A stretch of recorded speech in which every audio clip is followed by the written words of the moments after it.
Convaincre une personne difficile, c'est quelque chose qui très souvent revient et encore revient, parce que déjà, vous avez fait une première erreur. Cette erreur, c'est d'avoir considéré ces personnes comme difficiles.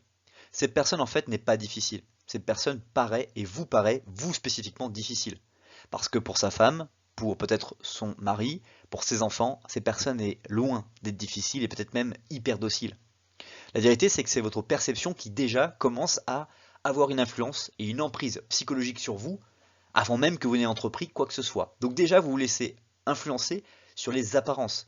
Déjà, vous vous dites que en vos capacités, vous ne croyez pas. Par exemple, vous allez vous dire que sauter à la corde à sauter, ben, vous allez dire que c'est difficile. Si vous n'avez jamais fait et que vous n'avez pas encore commencé à expérimenter, vous avez déjà un a priori. Et avant même de commencer à faire les choses, vous pouvez vous dire, bah, en fait, finalement, je ne suis pas capable de le faire. Ou de grimper un mur. Vous ne savez pas encore la hauteur du mur, mais vous vous dites déjà, grimper un mur, bon, ça, c'est difficile. Alors peut-être que le mur, c'est un muret finalement. Vous n'en savez rien. Et en fait, c'est l'une des premières choses les plus complexes que vous vous dites, c'est que vous vous laissez en fait prendre psychologiquement par cette réflexion, cette impression que vous avez de la personne en vous disant qu'elle est difficile.